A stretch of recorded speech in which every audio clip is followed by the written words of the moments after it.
Welcome to this special press conference on Operation Sindoor.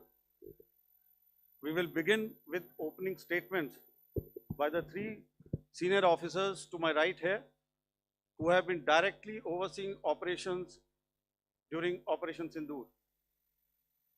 We have Lieutenant General Rajiv Ghai, Director General Military Operations, who will cover the aspects related to land domain.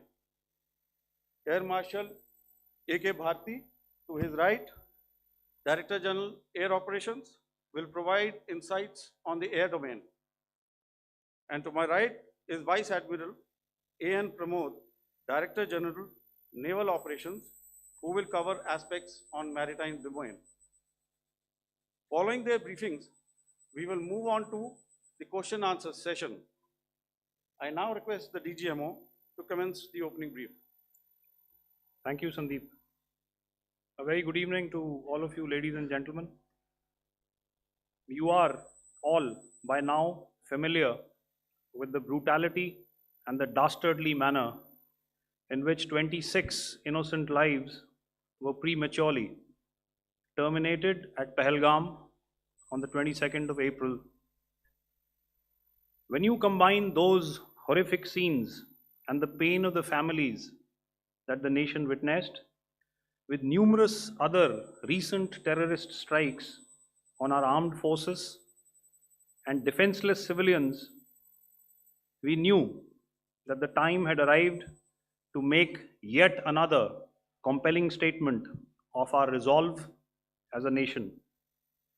Operation Sindoor was conceptualized with a clear military aim to punish the perpetrators and planners of terror and to destroy their terror infrastructure. What I do not state here, of course, is the often stated determination of India and its intolerance to terror. It set into motion a very diligent and microscopic scarring of the terror landscape across the borders and the identification of terror camps and training sites. The locations that emerged were numerous, but as we deliberated more, we realized that some of these terror hubs were now bereft of any presence and had preemptively been vacated, fearing retribution from us. There was also a term of reference and our own binding, self-imposed restriction to target only terrorists and thus prevent collateral damage. There were 9 camps that you are now all familiar with, which were confirmed by our various intelligence agencies to be inhabited. Some of these were in POJK, while there were others that were located in the Punjab province in Pakistan. Nefarious places such as Muridke, the hub center of the Lashkar-e-Taiba, has over the years bred infamous characters such as Ajmal Kasab and the likes of David Headley. What followed was a careful scrutiny of each of these sinister locations, their layout, configuration, even the type of construction in each structure, and the terrain obtained around these. This was with an obvious intent to deduce and identify the exact vector that was required for their neutralization, as also the eyes in the sky that we would send up to ensure that we brought back evidence that we had indeed targeted what we set out to. The precise images of these engagements on that fateful and historical night have already been showcased during the first press statement on the 7th of May that was helmed by our Foreign Secretary.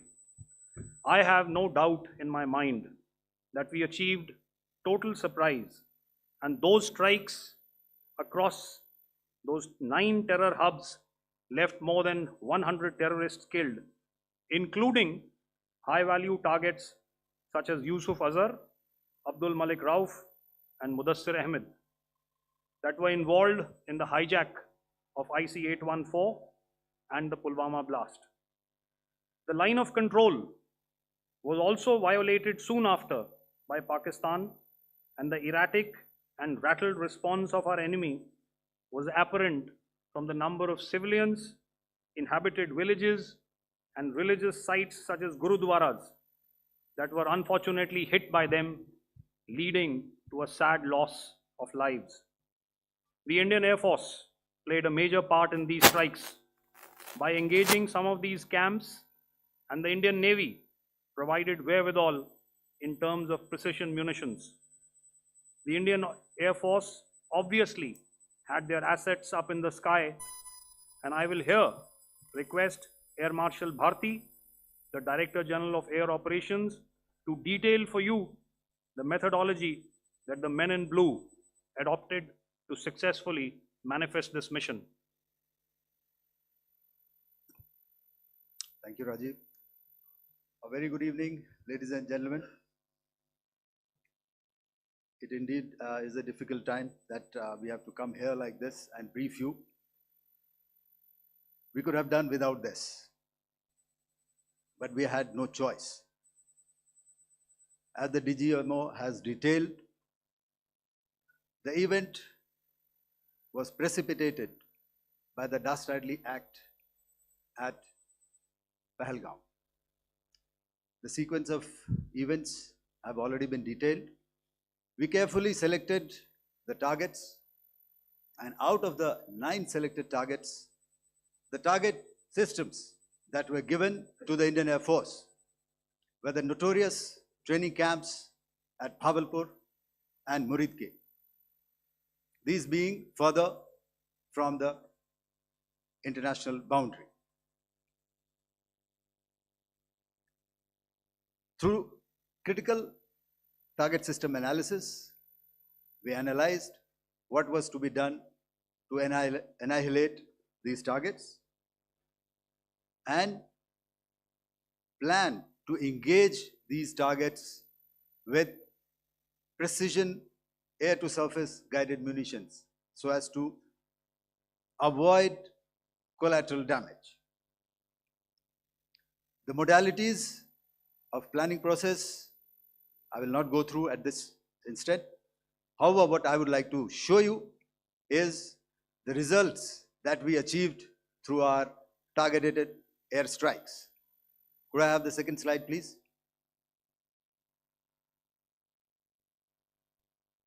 Yeah, change, please.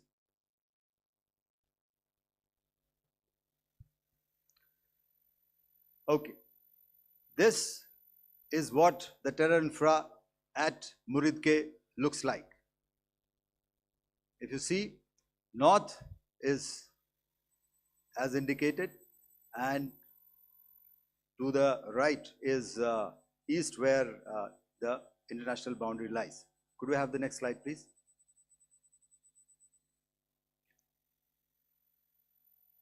Orientating. Just go back to one slide. Okay. Please have a look at this red building, the series of buildings out here, and this empty ground. Next. If you relate, the empty ground is here, and you see this is the first weapon that is impacting. This is the impact point number 1 on Muridke training camp with our precision guided weapon on early morning 7. Next, please. Keep your eyes glued for the second weapon coming in and the second impact on the selected target point.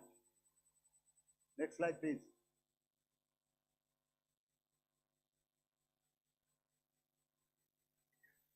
Third weapon, third impact. Continue. And fourth weapon, fourth impact. So these, through these targeted and precision targeting, we addressed the target at Muridke, which was the turning infrastructure. Can you hear me? All right. Okay, I'll come closer to the mic. Now we go to the next target, which is the Bhavalpur training camp. Next slide, please. Okay, just wait. So the effect, if you see, the impact point, if I can point out, this is the impact point. The ammunition has gone through the roof and it has created a blast inside, the photographs of which you would have, all of you would have seen. And the red building, after that, there was this double-story building. It has been completely decimated by our precision targeting. Next, please. The target system, which was in the north, a series of buildings. I will show you how it looked. Next. Completely destroyed by our precision targeting. Next. Now coming to Bhavalpur, this is the target complex that we are dealing with, a fairly large target complex. So we had to carefully choose the points that we needed to address, which were high value and which would meet our stated objectives of eliminating the terrorists. I would like to draw your attention to this red canopy, and in relation to that, I would cover the targets. One target system is a series of buildings here, other one here, and other one out here. Next slide, please. This is how it looked before, and this is how the building looked after the impact of the weapon, and orientation in relation to this red canopy you can see here. Next, please. Before, next, and after. The roofs have completely collapsed. Next. This is the target system. Next. Precision targeting, and we have achieved our objectives here. Next. All right. So that was what we did on the 7th. Our objective was to address these two terrorist camps, and that we did with precision. And thereafter, we maintained a robust air defense posture, because remember, our objective was to target the terrorists and terrorist infrastructure, not any other infrastructure, not the Pakistani military, not the Pakistani any other infrastructure. So that is what we have maintained on the 7th of May. However, what we saw in the evening of 7th of May, we were saturated with a raid of Pakistani unmanned aerial vehicles and small drones. And these came in waves in our civilian areas, over our military installations, and all of them were successfully intercepted. Few of them did manage to land. However, there was not much damage that they did. And we have our robust counter-US hard kill and soft kill systems which did the job. However, the difference here was that we had targeted the terrorists. The adversary now has targeted our civilians and the military infrastructure. So it had to be responded to. So in a quick and calibrated response, that very night, we struck their radar installations at Lahore and close to Gujranwala, the LYT installation, to indicate to him that we are ready, yet we do not want to escalate. Our fight was with the terrorists and not with the Pakistani military establishment. Thank you.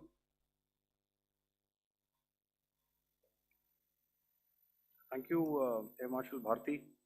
So, ladies and gentlemen, he's outlined operations not only on the night of 6th and 7th of May, when Operation Sindoor commenced, but also on the subsequent night.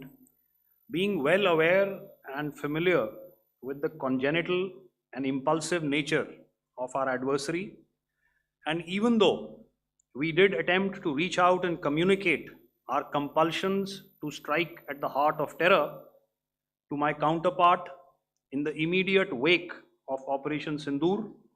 The request was brusquely turned down, with an intimation that a severe response was inevitable and in the offing. We were, of course, prepared. Operations on the 7th and the 8th, Air Marshal Bharti spoken about. On the night of 8th and 9th of May, they flew drones and aircrafts into our airspace all across the borders and made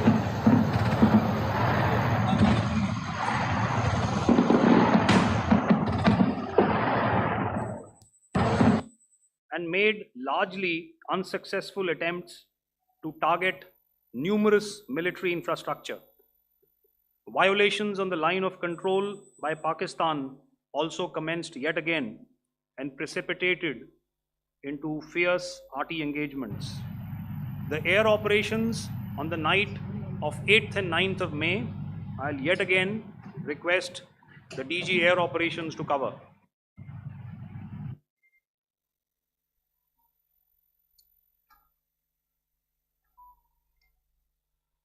So I just covered what happened on the night of 7th and 8th. What we found that on the night of 8th and 9th, starting as early as 22:30 hours, our cities had a mass raid of drones, unmanned aerial vehicles, UCAVs, starting right from Srinagar, going down right up to Nalia. It was a mass raid in waves and it was relentless. However, we were prepared and our air defense preparedness ensured that there is no damage on ground or to any of the intended targets that the enemy might have planned for. The difference between 7th night and 8th night was that on 7th night, he sent in his Yiha class of UAVs. However, these UAVs can go some distance, they are armed. However, on the 8th, less numbers of armed UCAVs were there or UAVs were there, and more numbers of quadcopters, maybe for surveillance or just for harassment of civilians. This continued till midnight. Our air defense preparedness ensured that there was no damage on the ground, either to the military installations or to the civilians. However, the enemy had yet again shown that he wanted to up the ante and he wanted a fight, and we were up to the task. In a measured and calibrated response, we once again targeted his military installations, which included his SAM sites at Malirkant. This also included his surveillance radar sites at Lahore and close to Gujranwala. These were suitably addressed, and thereafter his drone attacks continued even till morning, which we countered, and during the daytime there was some respite. Here I would like to bring out another aspect. What we found was that while the drone attacks were being launched from somewhere close to Lahore, enemy had allowed his civilian aircraft to also continue to fly out of Lahore. Not only his own aircraft, but international passenger aircraft, which is quite insensitive, and we had to exercise extreme caution, even at the cost of some tactical disadvantage, to ensure that there is no damage to any of the civilian aircraft. And this was also brought out in our press briefing during the day. So I will now hand over to my colleague to cover the events of 9th onwards.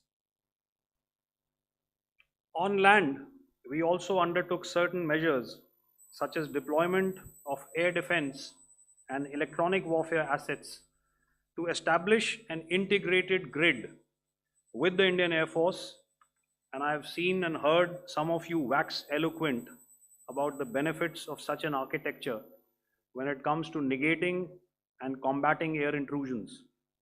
We also carried out deployment to include movement of our forces in the land, sea, and air domains. The night of the 9th and the 10th of May saw similar intrusions by drones and aircrafts, and this time there was a concerted effort to target airfields and some very, very important logistic installations, albeit yet again unsuccessful and denied gallantly and efficiently, I must say, by the integrated Indian Air Force and Indian Army Air Defense. We further strengthened our deployment and also initiated some pressure points to send a very clear and unambiguous message to the other side to desist from any misadventures on land. Some of the airfields and dumps saw repeated attacks in waves from the air.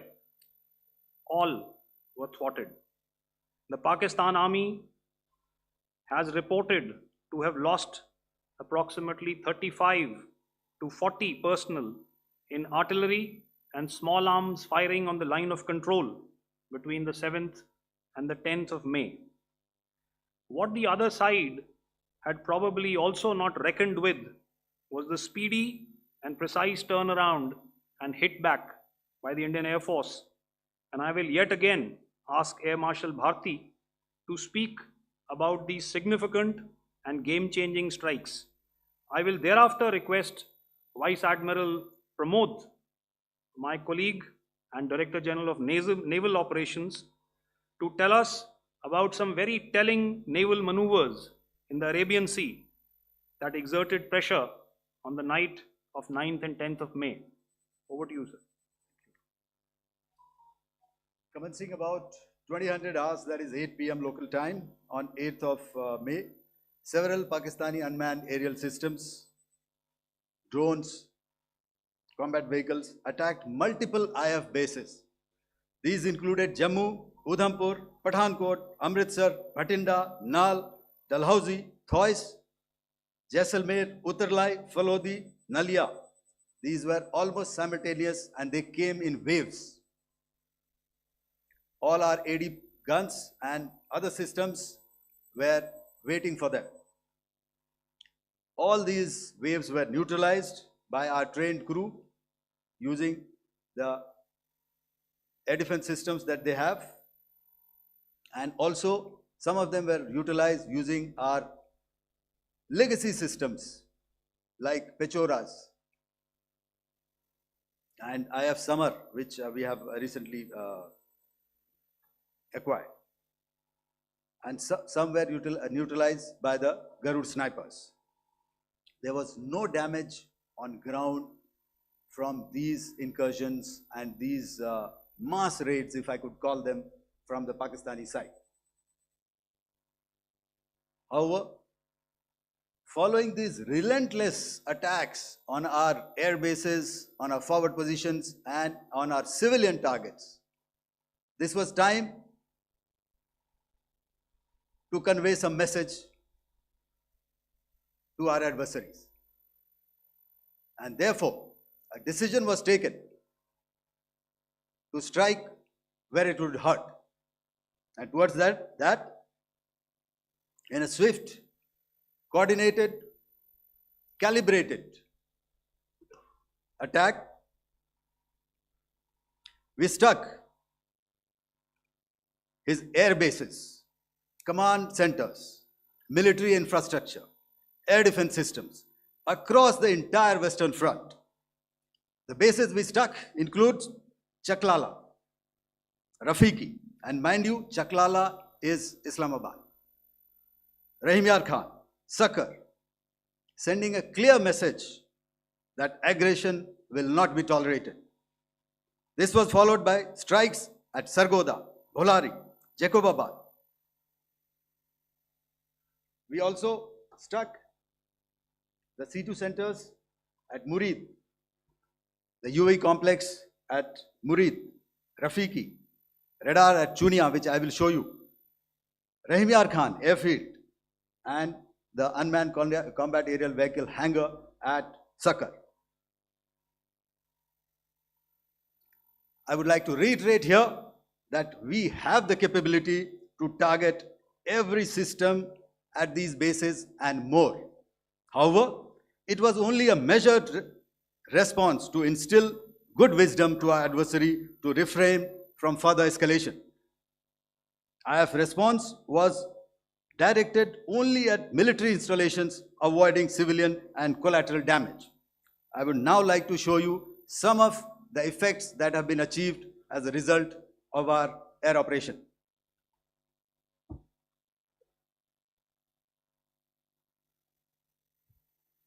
Here is the Pasroor air defense system. If you could see, zoomed up view. This is the radar mounted on a high tower. And after the strike,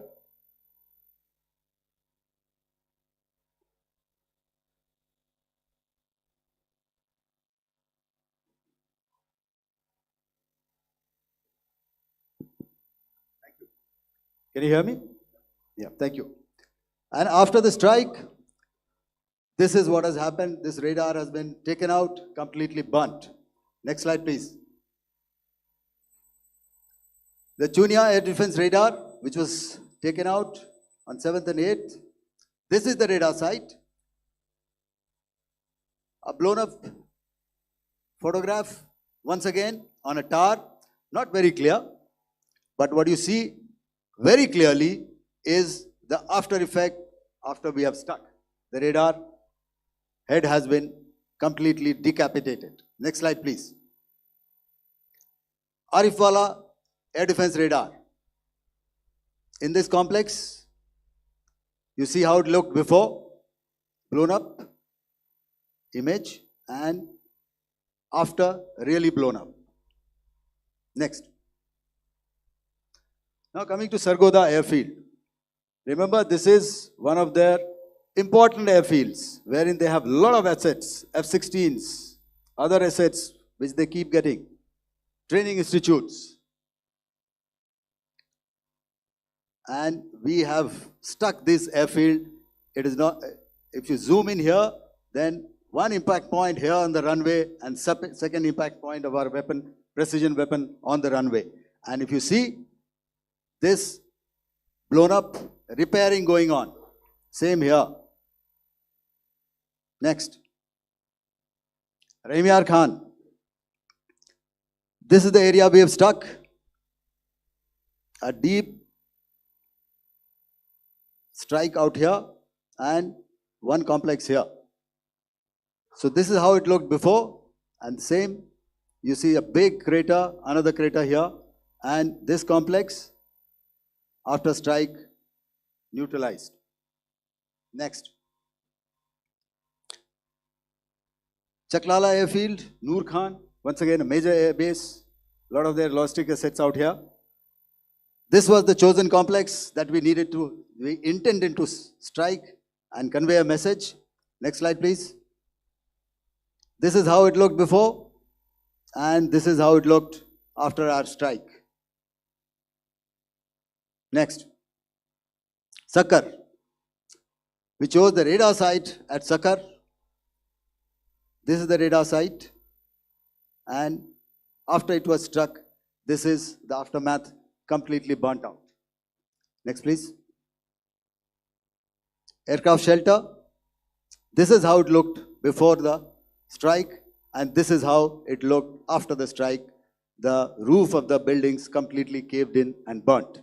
Next. Bolari airfield, aircraft hangar. This is how it looked before, and this is how it looked after the precision strike. Next. Jacobabad, aircraft hangar, and this is how it looked after. Next. So what I'm trying to convey here, ladies and gentlemen, is to start with, our fight was neither with the Pakistani military nor with anybody else who's there on the other side. Our fight was with the terrorists. We neutralized the terrorists that we selected to be neutralized, and thereafter we only maintained the air defense posture. However, we were relentlessly pounded by waves after waves, night after night, by his UCAVs, by his drones, and by his other unmanned aerial systems. And that left us with no choice but to retaliate, and yet our retaliation was calibrated, it was graduated, and it was proportionate. Thank you.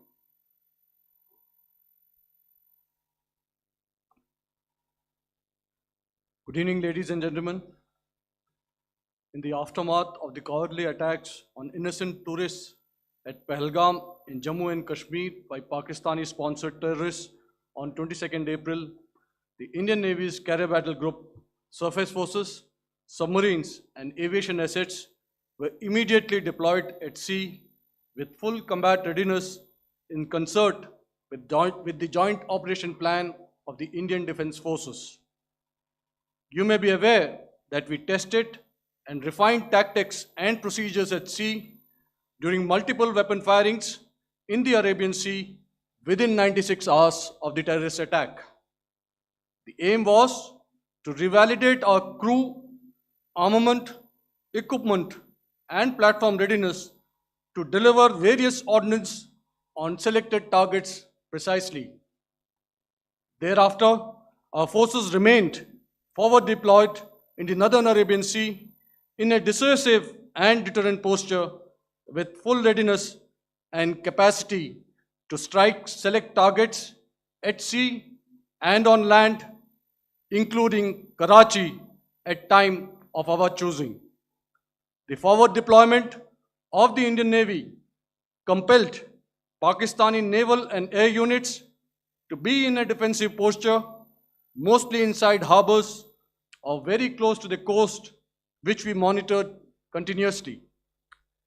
The Indian Navy maintained seamless maritime domain awareness throughout the duration and was entirely aware of the location and movement of Pakistani units. In effect, we had and continue to have good battle space transparency using our maritime domain awareness grid. As you are aware, our response has been measured, proportionate, non-escalatory, and responsible from day one. Accordingly, the calibrated approach considered all options, including the ability of the Indian Navy for offensive action from and at sea. As part of this escalation control mechanism, the application of force by the Navy was planned in a synchronized manner in coordination with the Army and Air Force, the highlight being teams from the three services working closely in an integrated manner. Along with the kinetic actions by the Indian Army and Indian Air Force, the overwhelming operational edge of Indian Navy at sea contributed towards Pakistan's urgent request for a ceasefire yesterday. As we speak, Indian Navy remains deployed at sea in a credible deterrent posture to respond decisively to any inimical action by Pakistan or Pakistan-based terrorists. Thank you. Samno Varna, Jai Hind. Now I'll hand over to Director General Military Operations for further proceedings. Ladies and gentlemen, on the 10th of May, in the morning, even as we were getting into a huddle to wargame the events of the previous night, a routine exercise, I received a message on hotline from my counterpart in Pakistan seeking my willingness to communicate. Since our initial aim was to strike at terror camps, and all our actions in the subsequent days were in response to the intrusions and violations by the Pakistan Air Force and its army, it was decided that I would indeed speak with my counterpart. You are already aware, I've seen it being covered on national television, that my communication with the Pak DGMO was conducted at 15:35 hours yesterday and resulted in cessation of cross-border firing and air intrusions by either side with effect from 1700 hours 10th of May, after he proposed that we cease hostilities. We also decided to further speak on the 12th of May, that's tomorrow, at 1200 hours, to discuss the modalities that would enable the longevity of this understanding.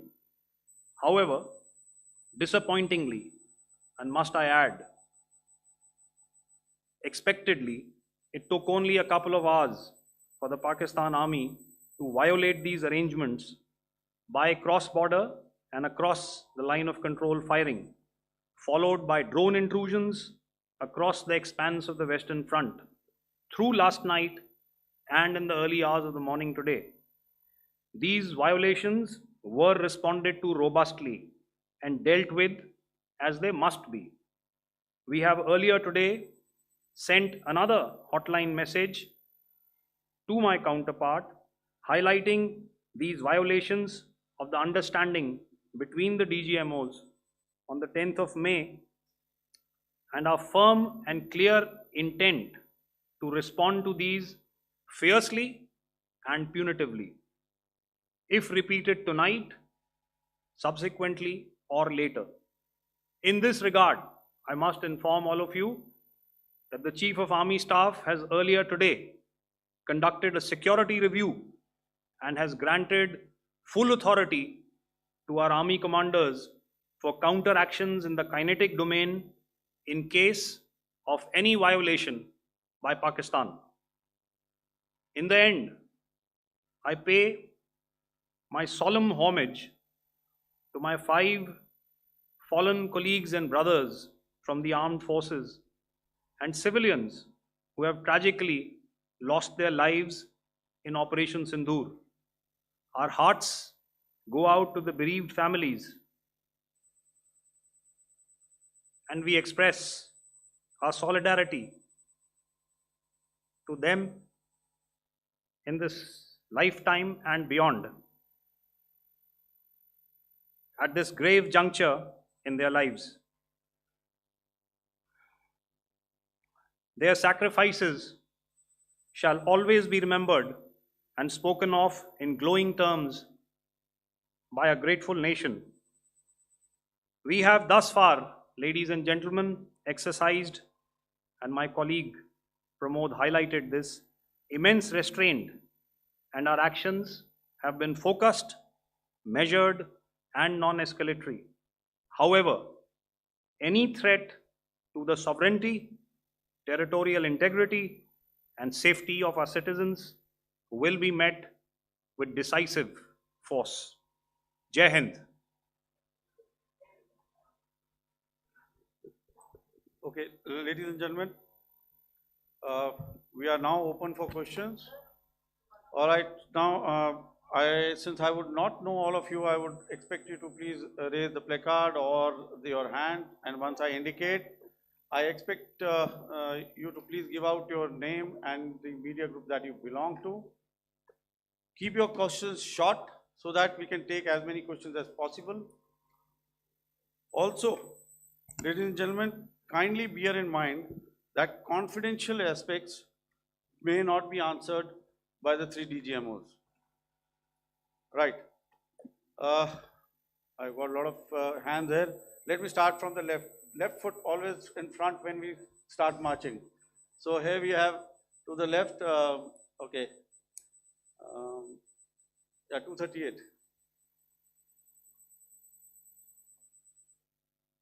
Hello.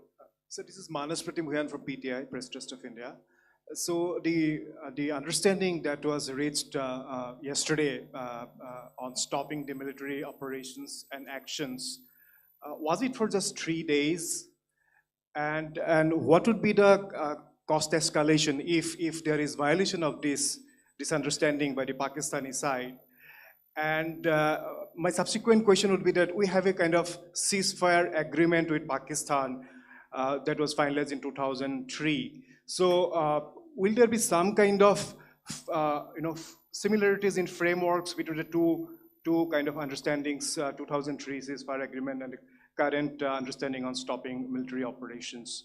And again, what are the cost that will be incurring on Pakistan if Pakistan again resorts to this kind of terrorist activities, because we have made it very clear that the cost will be very high. So I would like to have your thoughts on it.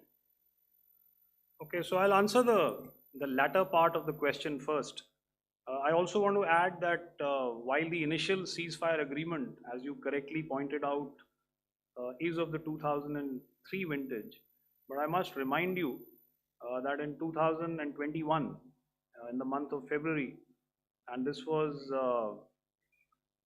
then when the crisis in eastern Ladakh was also on, the two DGMOs had spoken and arrived at a ceasefire understanding that lasted right up until this unfortunate attack at Pahalgam. Once our Foreign Secretary had announced the decisions of the CCS in the immediate wake of that attack, he had announced certain measures, and then of course Pakistan had in turn made its own announcements. Since then, there have been certain violations of this ceasefire understanding, and of course after the 7th of May, like I pointed out during my statement, that there have been numerous violations on the line of control especially, and of course along the international boundary by the Pakistan Army and the Pakistan Air Force. This understanding that we spoke about yesterday, no, it was not for 3 days. It was first to stop aggressive and hostile activities immediately, let that order and direction settle down for about 36 hours, and thereafter discuss modalities, like I said, to ensure its longevity. That is tomorrow on the 12th of May. But unfortunately, we had a violation starting at approximately 1900 hours last night, and we've sent a communique, like I said, to the Pakistan Military Operations Directorate, and we will await what happens tonight. All right. The cost escalation, I mean, I'll leave it to your best imagination. I've already said that the response will be fierce and punitive. Now, the right foot forward. Yeah.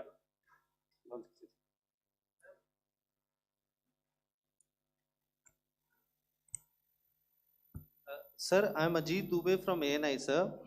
Sir, my question is that you talked about the loss of lives to the Pakistan army, that was around 35 to 40 kills secured by the Indian army. Sir, can you tell us what would be the total loss of life to the Pakistan army in both army and air force attacks, sir? And how good was the performance of the BrahMos, Scalp and the S-400 during the operations?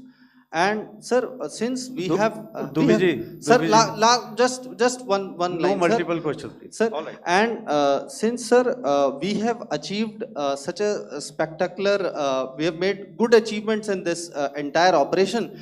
Can we say that we have emerged victorious, or we have a big upper hand over the Pakistanis in this entire conflict? Thank you very much, sir. So I'll answer the question about the loss of lives on the other side. Of course, there are various means to ascertain that number. There is information from various agencies that come in. There are, of course, on the line of control, other ways to find out as to what has been the effect of what you are doing there in ceasefire violations. So therefore, I mentioned 35 to 40 on the line of control, and please remember that once Operation Sindoor was launched, the responses of the Pakistan Army were also on Indian Army or the Indian Armed Forces infrastructure. Let me put it that way. So that's why I did not cover casualties of the Pakistan army, at least in the initial phases of battle, because those were not our targets. Our targets were terror oriented. And of course, later, once they launched air intrusions and air operations on our infrastructure, we've used heavier weapons, and of course, there would have been casualties, but those are still being assessed. The effects of the weapons that you mentioned, I will request Air Marshal Bharti to apprise all of you about those. Good evening, Mr. Ajit. How are you? Ajit, okay, you're meeting after some time. I never mentioned about any of the weapons that we used. Check. Okay. What I was saying, that I never mentioned of any of the weapons, the caliber that we used. All right, so we'll leave it at that. Those are matters of operational details which I would not like to go into. But suffice to say that whatever methods and whatever means we have chosen, it had the desired effects on the enemy targets. How many casualties? How many injuries? Well, to start with, our aim was not to inflict casualties, but in case there have been, it is for them to count.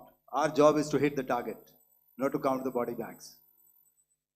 In the last part of your question, I wonder if you read out the tweet on ADGPI at midnight once we'd done what we had to in Operation Sindoor. And that's credit to my friend here on the left. Justice has been served, Ajit. That is all that I will say. Ajit, I'll request you to, refrain putting words into his mouth. All right. Yeah, I'll come back to the left. 147. Sorry, 47. No, 47. Did I see it here or? Yeah. Good evening, gentlemen. Sorry, 147. I saw it there. Sorry. Yeah. Since I've already said 147. Start, please. Hi, sir. Good evening. This is Shivam Patel from Reuters News Agency. Thank you for giving me the opportunity. My question, sir, is how many military targets did Indian Armed Forces strike in Pakistan in response to the attacks from Pakistan? How were these targets selected? And how many troop casualties have been there in total on both sides, if you give details? Thank you. I'm sorry, where are you? I haven't spotted his. To the right. Okay. Can you just repeat that for me, please? Sure, sir. So my name is Shivam Patel. I'm from Reuters News Agency. My question is, how many military targets in total did the Indian Armed Forces strike in Pakistan in response to the attack from Pakistan? How were these targets selected? And how many troop casualties have been there on both sides, if you can? So you're speaking of the targets that I mentioned in the wake of the attack at Pahalgam, right?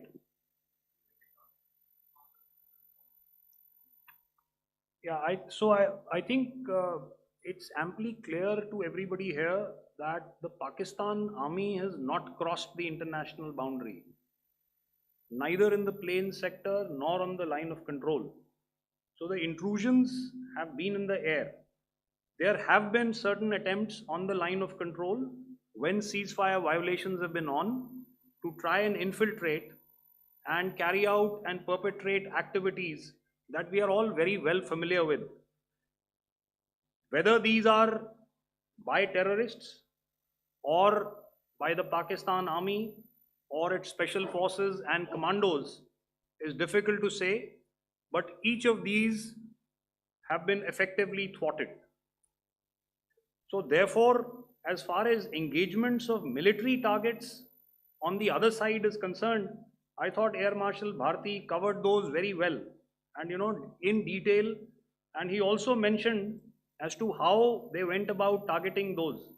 I think those images were very clear and very, very graphic in telling us as to what we needed to hit. And you'll remember right at the outset I said that we even went into what was the construction in each of these locations and therefore decided on the vector that had to be utilized. Please.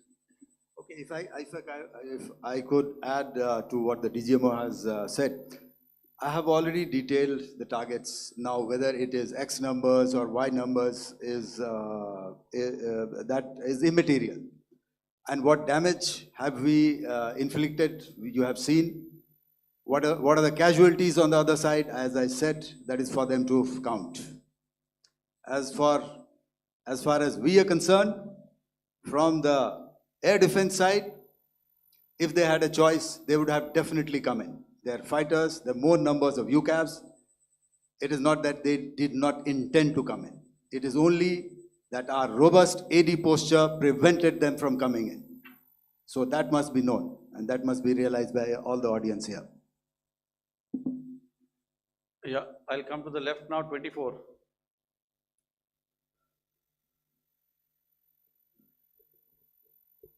Good evening, sir. This is Anvesh Rath from Z. Sir, I wanted to know on the first briefing, which was done by FS and two representatives from Air Force and Army, you showed a list where there was 21 places in that list. You have stuck 9. Are more operations going to be held? Is Operation Sindoor still on? And the second question, thank you, sir. Thank you so much. And also, I want to congratulate all three of you for a fantastic operation that you guys have done. Thank you so much. Thank you so much for that one question. Yeah. Sir, the question. Unfortunately, Rath, is that your name? I'm sorry.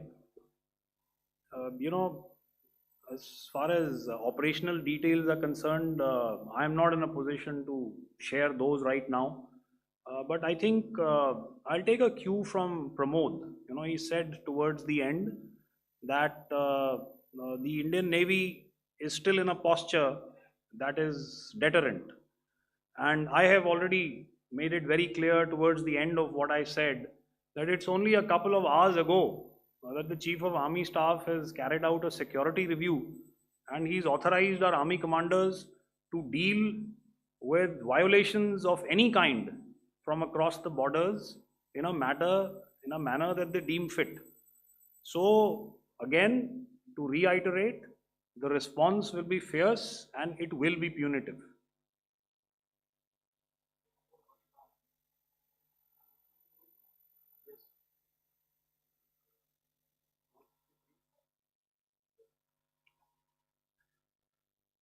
I'll go back this side now. Yeah, 255. She said middle wale kya karenge, so 255. Oh, sorry.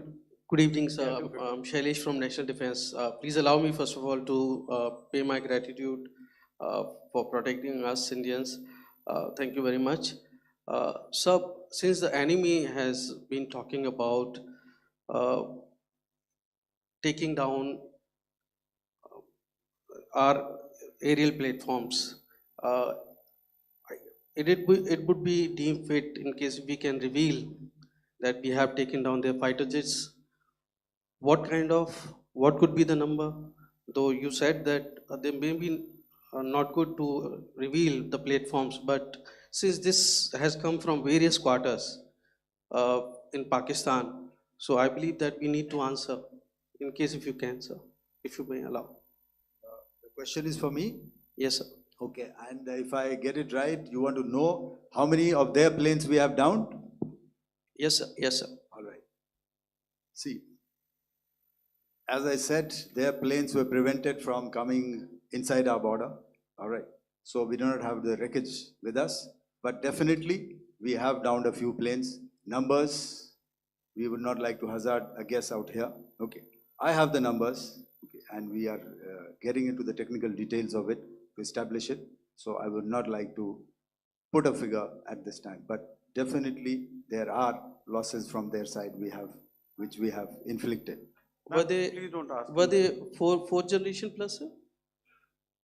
No, See, sir, you're putting words into my mouth. Why do you say fourth generation? Let us make it high tech. Thank you so much, sir. all Thank right. Yeah, 163.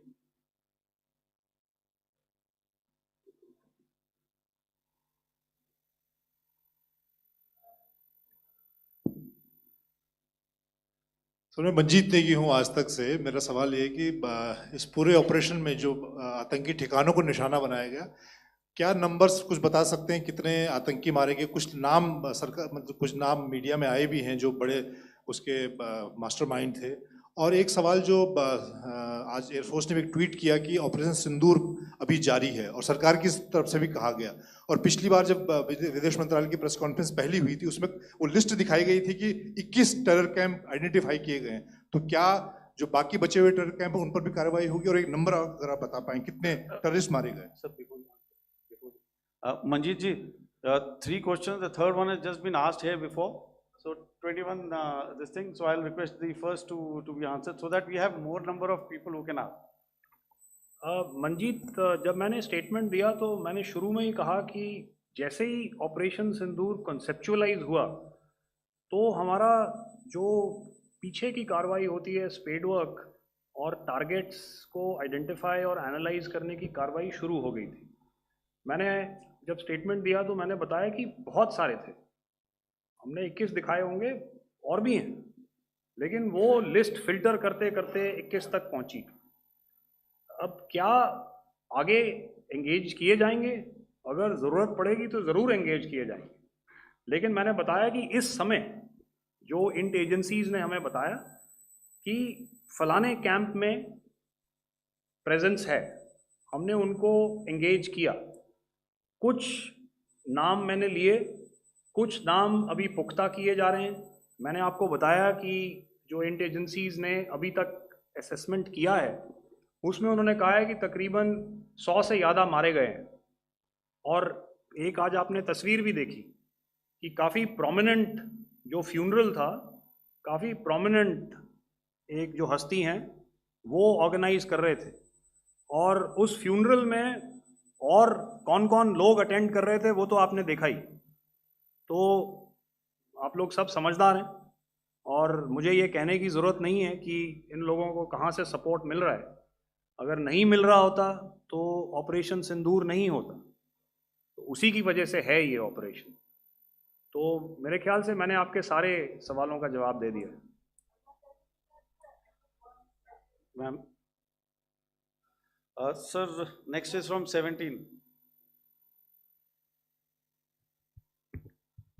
Sir, मेरा नाम अंजू निर्वाण है, TV9 Bharatvarsh से।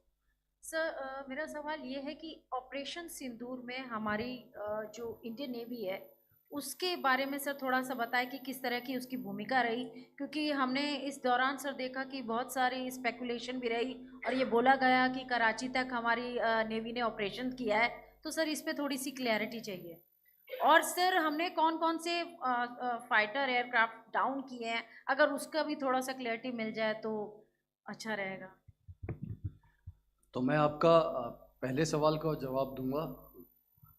I will make few sentences and leave it for your imagination.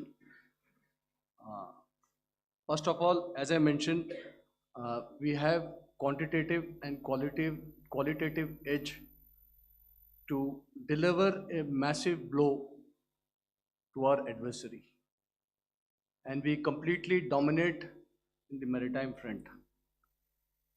Indian Navy's action is part of the escalation ladder mechanism which we have worked out amongst 3 services. This time, if Pakistan dare take any action, and Pakistan knows it, what we are going to do. That's all. आपके सवाल का जवाब मैं पहले दे चुका हूं। आपके सवाल का जवाब मैं पहले दे चुका हूं, इसलिए मैं बस उस तक ही सीमित रखूंगा और इतना कहना चाहूंगा कि आने वाले दिनों में आपको खुद ही पता चल जाएगा, और ऐसी बातें छुपी नहीं रहती हैं, तो पता चल जाएगा। So at this time we'll just let it be. Okay, ladies and gentlemen, we have 1 or 2 more questions, sir. So please, they are going to be outside. You can speak to them there also. 104.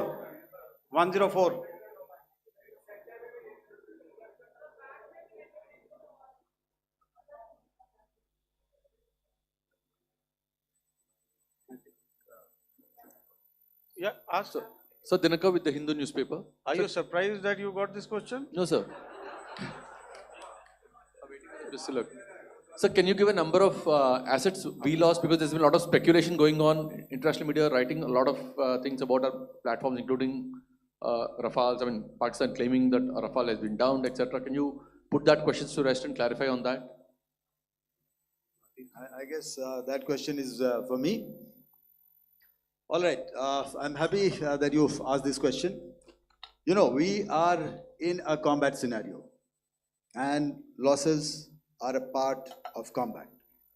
The question that you must ask us, okay, and indeed that we must ask ourselves, you inclusive, is have we achieved our objectives? Have we achieved our objective of decimating that terrorist camp? And the answer is a thumping yes. And the results are for the whole world to see. As for the details, what could have been, how many numbers, which platform did we lose? You know, at this time, I would not like to comment on that, because we are still in a combat situation. And if I comment on anything, it will only be advantage adversary. So we don't want to give him any advantage at this stage. All I can say is that we have achieved our objectives that we selected, and all our pilots are back home. Thank you. Okay, hold, please don't, please be civil here. So we'll have 220 now. Hello sir, this is Anita Chaudhary sir from Swadesh newspaper. मेरा सवाल है, क्योंकि ये हमारे जो पहले जो action रहा वो आतंकवाद के खिलाफ रहा, तो आतंकवाद में अजहर मसूद की तरफ से एक बयान जारी किया गया था जिसमें उन्होंने कहा कि हम इसका बदला लेंगे और जार जार रुलाएंगे। तो क्या अगला, अगर खुदा न खास्ता अगला टेरर अटैक किसी भी तरह का होता है, तो क्या उसे एक्ट ऑफ वॉर में हमारी तरफ से लिया जाएगा और उसका क्या माकूल जवाब दिया जा सकता है? मेरा इसमें सिर्फ एक ही जवाब है आपके लिए कि हमने अपनी कार्रवाई करी। हमने उसके बाद मैंने अपने स्टेटमेंट में भी बताया कि ये कम्युनिकेट करने की कोशिश करी कि हमने इस तरीके से ये जो स्ट्राइक्स हैं वो क्यों की। लेकिन जो हमारा एडवर्सरी है उसने जैसे मुनासिब समझा वो कार्रवाई करी। तो आपने देखा कि ये जो एक्टिविटीज़ चल रही हैं 3-4 दिन से, ये कोई वॉर से कम नहीं है। नॉर्मल सर्कमस्टांसेस में एक दूसरे देश की एयरफोर्सेस हवा में नहीं उड़ती हैं और एक दूसरे के ऊपर स्ट्राइक्स नहीं करती हैं। हर रात इंट्रूजन्स नहीं होते हैं। लाइन ऑफ कंट्रोल पर सीज फायर वायोलेशंस, आपके एक साथी ने सवाल पूछा था शुरू में, एक सीज फायर अंडरस्टैंडिंग था, वो भी जा चुका है। उस सीज फायर अंडरस्टैंडिंग के जाते जो फायरिंग हो रही है लाइन ऑफ कंट्रोल में, उसमें घुसपैठ की कोशिश हो रही है। आमतौर पर ये घुसपैठ लाइन ऑफ कंट्रोल में टेररिस्ट करते हैं, लेकिन हमें इंफॉर्मेशन है कि हो सकता है ये पाकिस्तान आर्मी की टोलियां भी हों जो हमारे पोस्ट के ऊपर खामी पहुंचाने की कोशिश कर रही हैं। तो ये सारी एक्टिविटीज़ तो वॉर में शामिल हैं। तो ये कहना मुश्किल है कि आगे क्या होगा, वो स्पेक्यूलेटिव जोन में आ जाता है और मैं स्पेक्यूलेट नहीं करना चाहता। हर एक सिचुएशन अलग होती है और उससे एक तरीके से डील किया जाता है। सर मैं एक सवाल इसका मैं जवाब देना चाहता हूँ, एक मिनट। सो जो मिलिट्री होता है, our main job is to prevent war and maintain peace and stability. So it is not that our response is a graded response. That means अगर किसी ने किया तो उसको ग्रेडेड उसमें किया। जैसे टेररिस्ट एक्शन हुआ तो what we did is a terrorist action and we destroyed all the terrorist camps. उसके बाद आपने देखा कि उनने थोड़ा सा कोशिश किया तो हमारे एयरफोर्स एंड आर्मी ने क्या किया, तो मिलिट्री टारगेट्स हैं उनके ऊपर थोड़ा। So our aim is to maintain peace and tell the our adversary that you do this and the response will be bloody. Okay, now as per the, please, we'll have 166 and 25, and after that no more, please. Sir, this side. Ladies Excuse and me, gentlemen, please Sir. maintain, Sir, I'll this side, request you to sir. please be quiet. Jal Ghai? No. This side, sir. We have only two Sir, questions left, 166. Yeah, please start. So I'm Rahul. Rahul Singh from Hindustan Times, sir. So you were totally on top of the game in the kind of losses you've inflicted on the enemy. I mean, we saw the slides and everything. So it kind of comes across that you were batting it 99 and you decided to declare your innings. What are your thoughts on that, sir? And do you think, are you weighing the option of the Pakistan army using this time, buying this time of the so-called ceasefire or the understanding? And you talked about how they could not be trusted. So buying time to kind of build up their war reserves, getting stuff from their friends like Turkey or China, are we considering that possibility, sir? Look, see, the call came from the Pakistani side to speak about cessation of hostilities. What pauses mean during such conflicts is known to everybody. You know, I don't want to go into the pros and cons of how preparation for war is made. You know, that is a process in itself. But I think my senior colleague here, the DG Air Operations, spoke, or he alluded at least, you know, to what this operation was precisely and specifically meant for. And I think that's something that we achieved, you know, right at the outset. Had we had the option not to go further, we probably wouldn't have. But we've been compelled to be in this situation. And as you've seen, the armed forces of India, and you know, you've got the three Director Generals sitting here, we are always prepared to face any eventuality. And like I said, that's for the sovereignty, the territorial integrity, and the safety of our citizens. So whatever has to be done will be done. You know, I'm not so concerned about what Pakistan will do in this time. I'm only concerned about what we will do. We have a roadmap and a plan, and we will follow it diligently, and we will follow it to the T. You know, that's the contention that I want to make here today. Ma'am, please. Okay, the last question, and ma'am, 25, she's been asking since Sir. the first one. Sir, I'm Nandita. Sir, She's not asking a question. Sir, I'm Nandita Dagar, DAGAR from DD News and DD India. Sir, I wanted to ask you that my question is to General Ghai. Sir, you spoke to your counterpart yesterday and the Pakistani counterpart. Sir, what is the Indian Army's assessment that despite that agreement, that talk that you had, despite that agreement coming into effect at 1700 hours yesterday, why did they violate it? And number two, yesterday at the joint Defense Ministry and Foreign Ministry briefing, Wing Commander Vyomika Singh and Colonel Sophia Qureshi had told us that we have cited the Pakistani troops amassing at the borders and at the LOC. Sir, has that situation changed? Have they withdrawn? And sir, if in case, despite now there is a lull, of course, but if tonight again, if the enemy again carries out shelling and aerial intrusions through drones, what is going to be our response, sir? Thank you. So without outlining the specifics of that response, I've already made it clear that there will be a response, and it will be fierce and it will be punitive. Why the Pakistan army chose the option of violating the understanding that was arrived at earlier yesterday, I think that's a question that we best answered by the Pakistan DGMO. I wouldn't be able to give you that.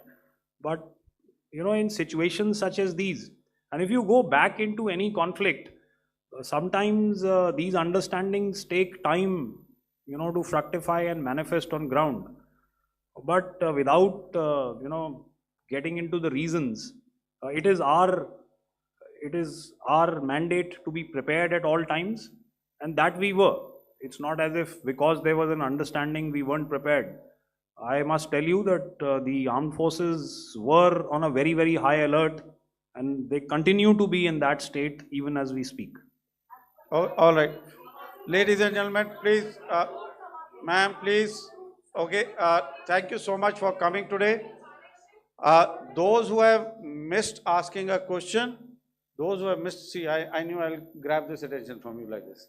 Those who have missed the opportunity to ask a question can give me a written one. I will definitely get back to you with that. And also, they are they are invited for a cup of tea in my office day after tomorrow.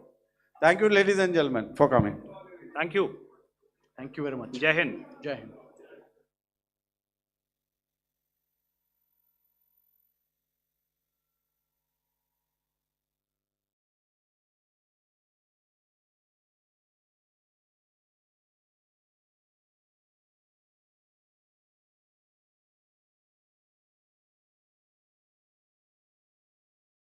Singh for this briefing.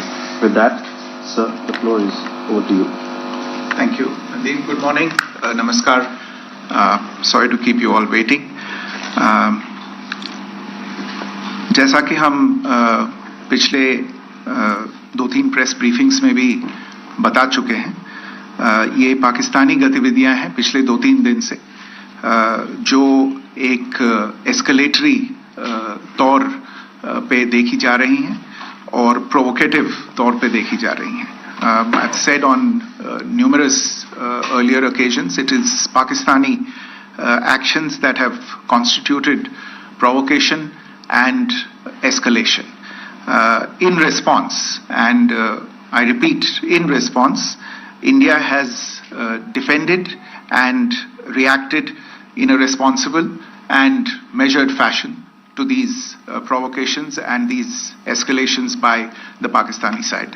Earlier this morning, we saw a repeat of this escalatory and provocative pattern, and I'll invite Colonel Sophia Qureshi and Wing Commander Vyomika Singh to update you on the developments since early this morning. Colonel Qureshi. Thank you, sir. Namaskar. Pakistan सेना ने पूरी पश्चिम मोर्चे पर लगातार आक्रामक गतिविधियां जारी रखी. उसमें यूकैप drones, long range weapons, loitering munitions और लड़ाकू विमानों का उपयोग कर भारतीय सैन्य ढांचे को निशाना बनाया. नियंत्रण रेखा पर भी ड्रोन घुसपैठ और भारी कैलिबर हथियारों से गोलाबारी की. अंतर्राष्ट्रीय सीमा और एलओसी पर श्रीनगर से नलिया तक 26 से अधिक स्थानों पर हवाई घुसपैठ के प्रयास किए गए. भारतीय सशस्त्र बलों ने अधिकांश खतरों को सफलतापूर्वक निष्क्रिय किया. फिर भी वायु सेना स्टेशनों पर उधमपुर, पठानकोट, आदमपुर और भुज बठिंडा स्टेशन, इन सब पर उपकरण व पर्सनल्स को हानि पहुंचाई. मैं ये भी बताना चाहती हूं कि पाकिस्तान ने हाई स्पीड मिसाइल सुबह 1:40 पर इस्तेमाल करके पंजाब के एयरबेस स्टेशन को दागने की कोशिश की. एक निंदनीय और अनप्रोफेशनल एक्ट के तहत पाकिस्तान ने श्रीनगर, अवंतीपुर और उधमपुर के वायु सेना अड्डों पर चिकित्सा केंद्र और स्कूल परिसर को निशाना भी बनाया, जिससे उसके द्वारा सिविल इंफ्रास्ट्रक्चर पर हमला करने की गैर जिम्मेदाराना प्रवृत्ति फिर उजागर हुई. पाकिस्तान द्वारा सैन्य ठिकानों को जानबूझकर निशाना बनाने के पश्चात भारतीय सशस्त्र बलों ने त्वरित व सुनियोजित जवाबी हमले किए. Technical installations, command and control centres, radar sites और हथियार भंडार को चुनकर निशाना बनाया गया.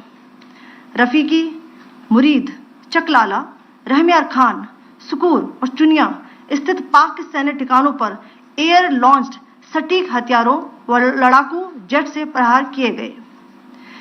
पसरूर स्थित रडार साइट और सियालकोट का एविएशन बेस भी प्रिसीजन एम्यूनिशन से टारगेट किए गए. इन कार्रवाइयों के दौरान भारत ने कम से कम कोलैटरल डैमेज की क्षति सुनिश्चित की. चिंता का विषय यह रहा कि पाकिस्तान ने लाहौर से उड़ान भरने वाले नागरिक विमानों की आड़ लेकर अंतर्राष्ट्रीय हवाई मार्गों का दुरुपयोग किया ताकि वे अपनी गतिविधियां छिपा सके. ऐसी चालों ने भारतीय वायु प्रतिरक्षा तंत्र को नागरिक सुरक्षा सुनिश्चित करते हुए अत्यधिक संयम के साथ कार्य करने के लिए विवश किया. साथ ही साथ पाकिस्तान ने मिस इन्फॉर्मेशन का सहारा लेते हुए आदमपुर स्थित S-400 प्रणाली, सूरतगढ़ व सिरसा के हवाई अड्डों, नगरोटा के ब्रह्मोस बेस, देहरागिरी के तोपखाना पोजीशन तथा चंडीगढ़ के अग्रिम गोला बारूद डिपो को नष्ट करने के झूठे दावे सोशल मीडिया पर फैलाए। भारत इन फॉल्स नैरेटिव्स को पूर्णतः खारिज करता है। नियंत्रण रेखा पर पाकिस्तान ने ड्रोन घुसपैठ और भारी तोपखाना गोलाबारी के कई प्रयास किए। कुपवाड़ा, बारामूला, पुंछ, राजौरी और अखनूर सेक्टर्स में तोप, मोर्टार एवं हल्के हथियारों से भीषण गोलाबारी जारी रही। भारतीय सेना ने प्रभावी व तुलनात्मक प्रत्युत्तर देते हुए पाक सेना को काफी क्षति पहुंचाई। पाकिस्तान सेना के अग्रिम क्षेत्रों में सैनिकों की डिप्लॉयमेंट बढ़ती दिख रही है, जो स्थिति को और भड़काने की मंशा दर्शाती है। भारतीय सशस्त्र बल पूर्ण परिचालन तत्परता की स्थिति में है। अभी तक सभी शत्रुतापूर्ण कार्रवाइयों का प्रभावी ढंग से सामना कर उपयुक्त जवाब दिया गया है। भारतीय सशस्त्र बल दोहराते हैं कि वे तनाव वृद्धि नहीं चाहते, बशर्ते पाकिस्तान भी ऐसा ही व्यवहार करे। आखिर में आपको कुछ वीडियो दिखाना चाहती हूं, जहां पर इंडियन आर्मी के वेपन्स LOC पर पाक के एसेट्स को ध्वस्त करते नजर आ रहे हैं।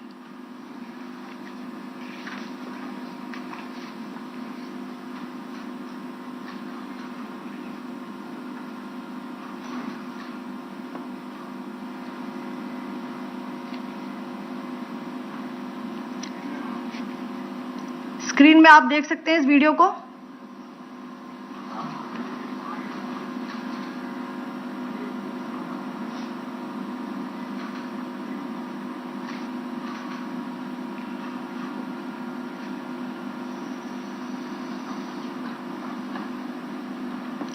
धन्यवाद। जय Hind. Pakistan military continued with its provocations, carrying out aggressive actions employing multiple threat vectors all along the western border. Pakistan employed UCAV, drones, long-range weapons, loitering munitions and fighter aircrafts to target civilian areas and military infrastructure. Pakistan military also resorted to air intrusions using drones and firing of heavy caliber weapons along the line of control. Along the international border and the line of controls, air intrusion and several harassment attacks were also attempted from Srinagar till Nalia at more than 26 locations. Indian Armed Forces successfully neutralized these threats and majority of the vectors. However, limited damage was sustained to equipment and personnel at Indian Air Force stations at Udhampur, Pathankot, Adampur and Bhuj. There were also several high-speed missile attacks noticed subsequently after 0140 hours in the night at several air bases in Punjab. In a deplorable cowardly act, targeting of civilian infrastructure also had taken place, where Pakistan attacked the Medicare Center and school premises at the air bases of Srinagar, Avantipur and Udhampur, yet again displaying irresponsible targeting of our civilian infrastructure. In a swift and calibrated response, Indian Armed Forces carried out precision attacks only on identified military targets. These included technical infrastructure, command and control centers, radar sites and weapon storage areas. Pakistan military targets at Rafiqi, Murid, Chaklala, Rahim Yar Khan, Sukur and Chunya were engaged using air-launched precision weapons from our fighter aircraft. Radar site at Pasroor and Sialkot Aviation Base were also targeted using precision munitions. While carrying out these responses, India ensured minimum collateral damage. Pakistan has also attempted to execute a continued malicious misinformation campaign with claims of destruction of Indian S-400 system at Adampur, destruction of airfields at Suratgarh and Sirsa, BrahMos base at Nagrota, RT gun positions at Derangyari and Chandigarh forward ammunition depot, with heavy damages to other military stations being propagated on social media. India unequivocally rejects these false narratives being spread by Pakistan. Along the line of control also, Pakistan has attempted multiple air intrusions using drones and conducted shelling using heavy caliber RT guns, targeting civilian infrastructure and killing some civilians. Heavy exchange of artillery mortars and small arm fire in Kupwara, Baramulla, Poonch, Rajouri and Akhnur sectors continued. Indian Army has responded effectively and proportionately, causing extensive damage to Pakistan Army. Pak military has been observed to be moving their troops into forward areas, indicating offensive intent to further escalate the situation. Indian armed forces remain in a high state of operational readiness. All hostile actions have been effectively countered and responded appropriately. Indian armed forces reiterate their commitment to non-escalation, provided it is reciprocated by the Pakistan military. At the end, I would also like to show you a few images of Air Force bases in the Punjab sector and Rajasthan sector, where it is